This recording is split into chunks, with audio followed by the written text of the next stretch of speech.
bagaimana kabarnya hari ini?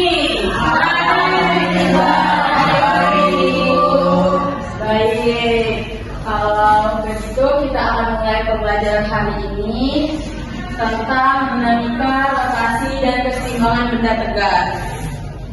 Nah, kemarin kan kita sudah membahas tentang materi ini juga, tapi belum selesai, jadi kita lanjutkan hari ini.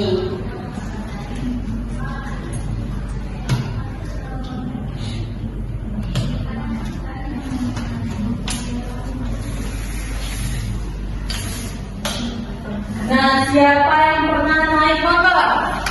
Betul. Terima kasih. Jadi apa rasanya saat kita naik motor, motornya tiba-tiba berhenti mendadak? Halo, Apa coba Rizky? tunggu kita karena orang ke depanmu. Wah, hebat sekali, jawabannya tepat.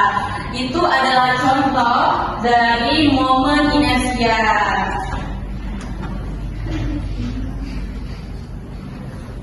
Nah, di sini terdapat pengertian dari dinamika rotasi dan keseimbangan benda tegak. Yang dimana dinamika rotasi itu adalah bagian dari ilmu fisika yang mempelajari penyebab dan pengaruh gaya pada benda yang berputar terhadap suatu poros atau sumbu.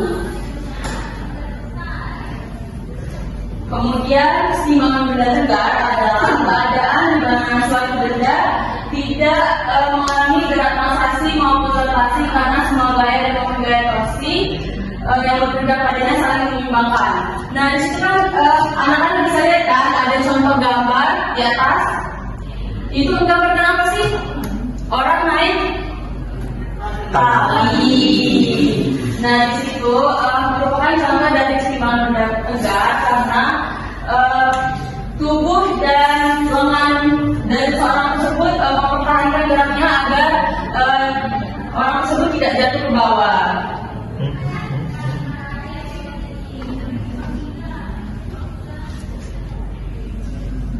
Nah, kemudian pengertian dari benda tegak sendiri itu adalah benda yang bentuknya tidak berubah ketika diberi gaya.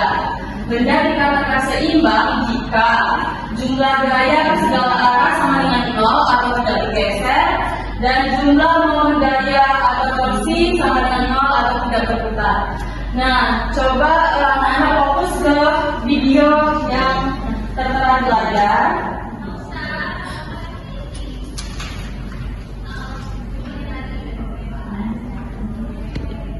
Nah, di situ terlihat dua benda dengan masing-masing beratnya, yaitu masanya 5 kg, diletakkan di jarak yang sama dari titik tumpunya. Kemudian tadi kan ada penahannya nih. Nah, saat penahan dilepas, benda tersebut tetap seimbang atau tidak miring ke kiri ataupun ke kanan. Nah, itu terjadi anak-anak karena jumlah torsi kiri dan kanannya itu saling menyeimbangkan. Jadi sama dengan 0. Nah, kondisi ini menunjukkan bahwa benda berada dalam keadaan seimbang karena resultan gaya dan resultan momen gayanya itu sama dengan 0. Nah, selanjutnya itu kan tadi kan sama-sama 5 kg nih, kemudian diganti jadi 10 kg, yaitu tong sampah. Nah, saat benda 5 kg itu diganti dengan tong sampah, apa yang terjadi? Coba miring nggak itu? Miring itu karena torsi di sisi tong sampah itu lebih berat, jadi masanya lebih besar, gayanya meningkat 4 kali lipat. Akibatnya persimpangan rotasi hilang dan papan berputar menuju sisi ke lebih berat. Menurut kalian, selain contoh jungkat-jungkit yang ada di video, apalagi yang ada di sekitar kita? Coba apa? Timbangan bola senang sama kursi petak kita. Baik, bagus banget jawabannya. Coba yang lain, ada yang tahu nggak? Ya, benar sekali. Itu artinya keseimbangan benda tegak sering kita temui nih berarti di dalam sekitar kita kan.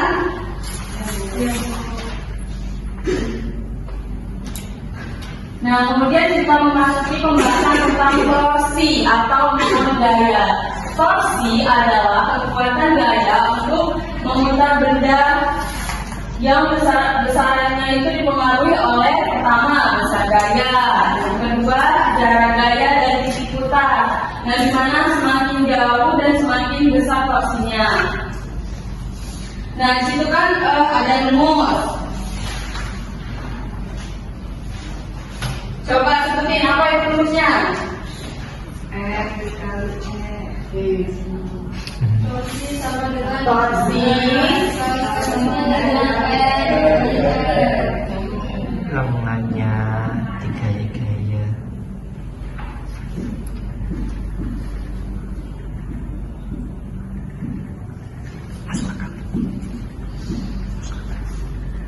apa? Lengan. Torsi apa? Moment.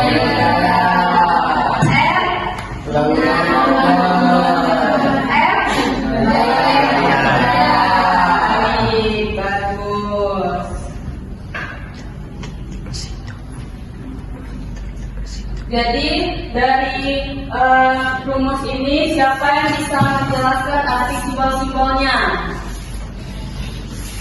Coba Feby. torsi sama dengan kali gaya kali jarakku. Luar biasa. Beri tepuk tangan untuk teman kalian.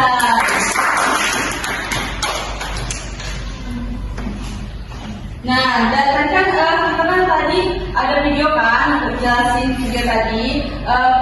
Jadi kesimpulannya siapa yang bisa menjawab pertanyaan kalau torsinya seimbang apakah benda akan bergerak?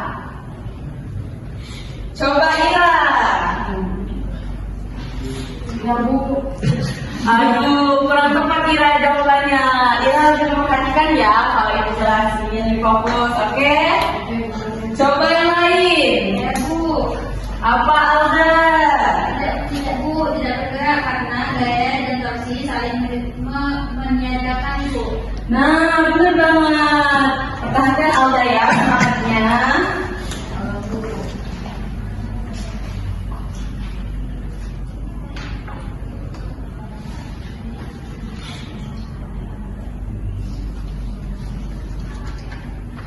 Nah, di sini Ibu ada contoh soal dari rumus yang momen gaya ini, di mana sebuah batang panjang 0,5 meter putar pada ujung kanannya sebagai titik tumpu. Sebuah gaya 10 Newton bekerja tegak lurus ke bawah pada ujung kiri batang. Itu besar torsi yang dihasilkan terhadap titik tumpu dan arah torsinya. Coba kita siapa jawab ya, misalnya apa itu? Panjang. S-nya 10. R-nya 0,5 meter. Yang kitanya torsi.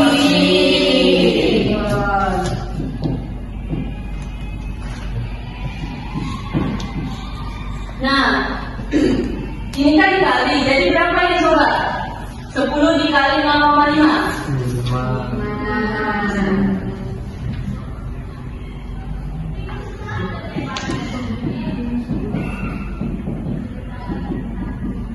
5, betul. Nah, arahnya ada yang tidak cara menentukan arahnya? Gak ada ya, ada. Ibu belum jelaskan kan? Nah, perlu anak-anak ingat jika konversi arah torsi itu torsi searah jarum jam bernilai negatif, sedangkan torsi berlawanan arah dengan jarum jam itu nilainya positif. Nah, baik, nanti kita lanjutkan di minggu depan ya pembelajarannya. Ibu akhiri pembelajaran hari ini.